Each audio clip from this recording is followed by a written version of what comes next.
राधे राधे। मेरे प्यारे भाइयों, बहनों, माताओं व बंधुओं, संस्कार की बातें चैनल में आपका स्वागत है। बंधुओं, आज गुरुवार के दिन मैं आपके लिए लाई हूँ भगवान विष्णु और लक्ष्मी जी की कथा। बंधुओं, जिसे सुनने मात्र से माँ लक्ष्मी और विष्णु भगवान की आप पर असीम कृपा होगी। आपको सुख, वैभव और ऐश्वर्य की प्राप्ति होगी। बंधुओं, यदि आपने हमारे चैनल को अब तक सब्सक्राइब नहीं किया तो जरूर करें और बेल आइकन दबाना ना भूलें, ताकि आपको हमारी आने वाली सभी वीडियोस की जानकारी सबसे पहले हो सके।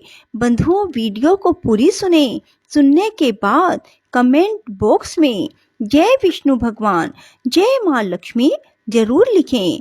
बोलो विष्णु भगवान की जय हो, लक्ष्मी माता की जय हो। एक समय की बात है, देवादिदेव जगत गुरु भगवान सदाशिव यमुना जी के तट पर बैठे हुए थे।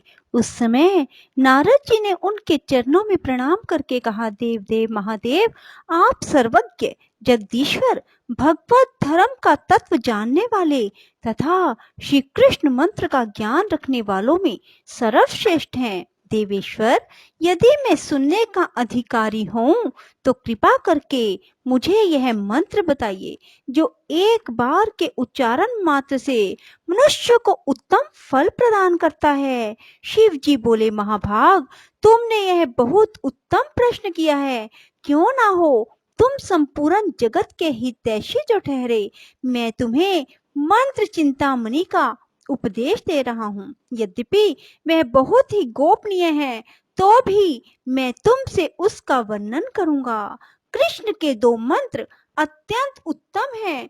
इन दोनों को तुम्हें बताता हूँ। मंत्र चिंतामणि, युगल, द्वय और पंचपदी, ये इन दोनों मंत्रों के पर्यायवाची नाम है।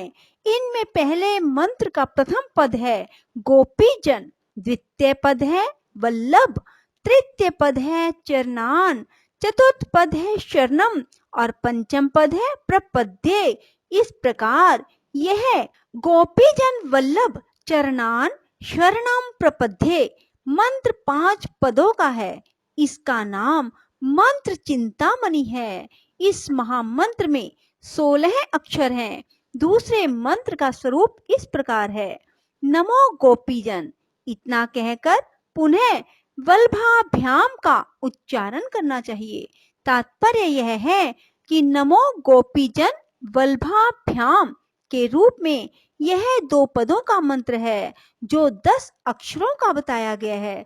जो मनुष्य श्रद्धा या अश्रद्धा से एक बार भी इस पंचपदी का जप कर लेता है, उसे निश्चय ही श्री कृष्ण के प्यारे भक्तों का सानिध्य प्राप्त होता है।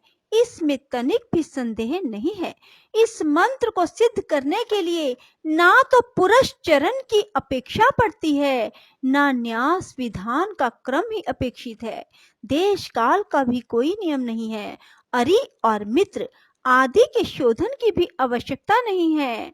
मुनीश्वर, ब्राह्मण से लेकर चंडाल तक सभी मनुष्य इस मंत्र के अधिकारी हैं। स्त्रियां, शूद्र आदि जड़, मूक, अंध, पंगु, हून, किरात, पुलिंद, पुलकस, आभीर, यवन, कंक एवं खश आदि पाप योनि के दंभी, अहंकारी, पापी, चुगलखोर, गोघाती, ब्रह्म हत्यारे, महापातकी, उपपातकी, ज्ञान वैराग्यहीन, श्रवण आदि साधनों से रहित अन्य जितने भी निकृष्ट श्रेणी के लोग हैं, उन सब का इस मंत्र में अधिकार है। मुनि श्रेष्ठ, यदि सर्वेश्वर भगवान श्री कृष्ण में उनकी भक्ति है तो वे सब के सब अधिकारी हैं, अन्यथा नहीं। इसलिए भगवान में भक्ति ना रखने वाले कृतघ्न, मानी, श्रद्धाहीन और नास्तिक को इस मंत्र का उपदेश नहीं देना चाहिए। जो सुनना ना चाहता हो अथवा जिसके हृदय में गुरु के प्रति सेवा का भाव ना हो, उसे भी यह मंत्र नहीं बताना चाहिए।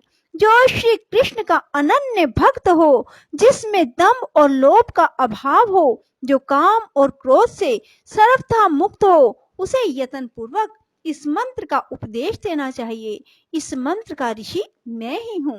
बल्लवी वल्लभ श्री कृष्ण इसके देवता हैं तथा प्रिया सहित भगवान गोविंद के दास्य भाव की प्राप्ति के लिए इसका विनियोग किया गया है। यह मंत्र एक बार के ही उच्चारण से कृतकृत्यता प्रदान करने वाला है। द्विजश्रेष्ठ, अब मैं इस मंत्र का ध्यान बतलाता हूँ। वृंदावन के भीतर कल्प वृक्ष के मूल भाग में रतनमय सिंहासन के ऊपर भगवान श्री कृष्ण अपनी प्रिय राधिका जी के साथ विराजमान हैं। श्री राधिका जी उनके वाम भाग में बैठी हुई हैं। भगवान का श्री विग्रह मेघ के समान श्याम है। उनके ऊपर पीतांबर शोभा पा रहा है। उनकी दो भुजाएं हैं। गले में वनमाला पड़ी हुई है। मस्तक पर मोर पंख का मुकुट शोभा दे रहा है। मुखमंडल करोड़ों चंद्रमाओं की भांति कांतिमान है। वे अपने चंचल नेत्रों को इधर उधर घुमा रहे हैं। उनके कानों में कनेर पुष्प के आभूषण सुशोभित हैं। ललाट में दोनों और चंदन और बीच में कुमकुम बिंदु से तिलक लगाया गया है, जो मंडलाकार जान पड़ता है। दोनों कुंडलों की प्रभा से वे प्रातःकालीन सूर्य के समान तेजस्वी दिखाई दे रहे हैं। उनके कपोल दर्पण की भांति स्वच्छ हैं, जो पसीने की छोटी छोटी बूंदों के कारण बड़े शोभायमान प्रतीत होते हैं। उनके नेत्र प्रिया के मुख पर लगे हुए हैं।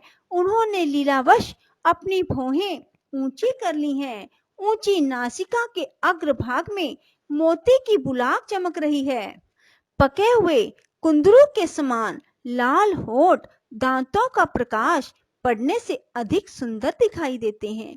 केयूर, अंगद, अच्छे अच्छे रतन, मुंदरियों से भुजाओं और हाथों की शोभा बहुत बढ़ गई थी।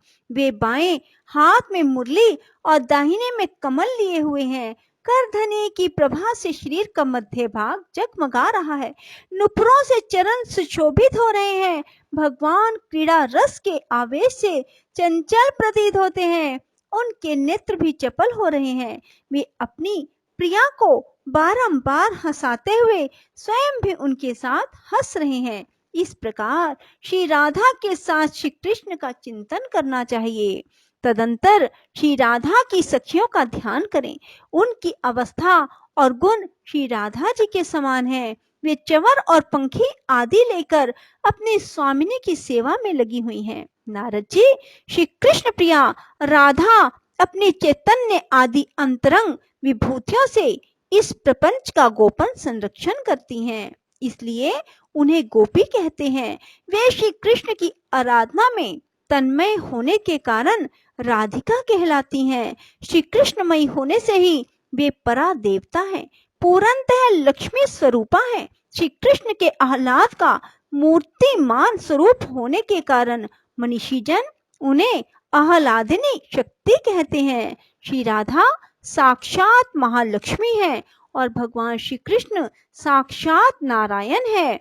मुनिश्रेष्ठ, इनमें थोड़ा सा भी भेद नहीं। श्री राधा दुर्गा है तो श्री कृष्ण रुद्र हैं। वे सावित्री हैं तो वे साक्षात ब्रह्मा हैं।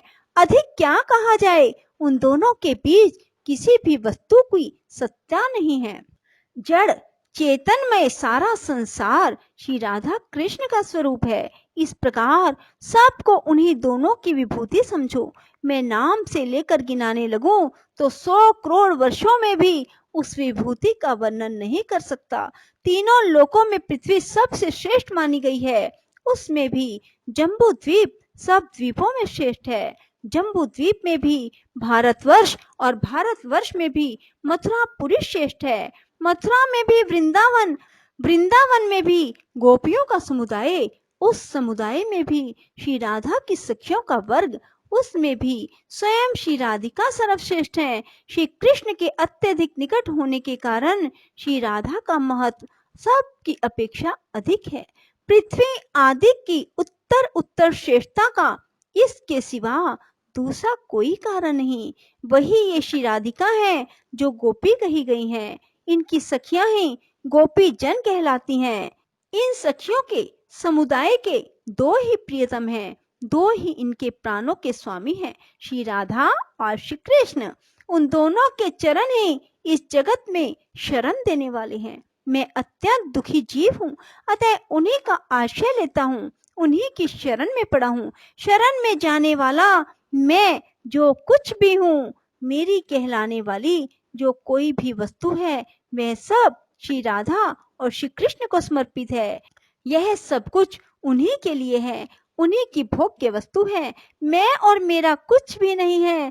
प्रियवर, इस प्रकार मैंने थोड़े में गोपीजन वल्लभ चरणान शरणम प्रपद्ये इस मंत्र के अर्थ का वर्णन किया। युगल अर्थ न्यास, प्रपति, शरणागति, आत्म समर्पण, ये 5 पर्याय बतलाए गए हैं। साधक को रात दिन आलस्य छोड़कर यहाँ बताए हुए विषय का चिंतन करना चाहिए।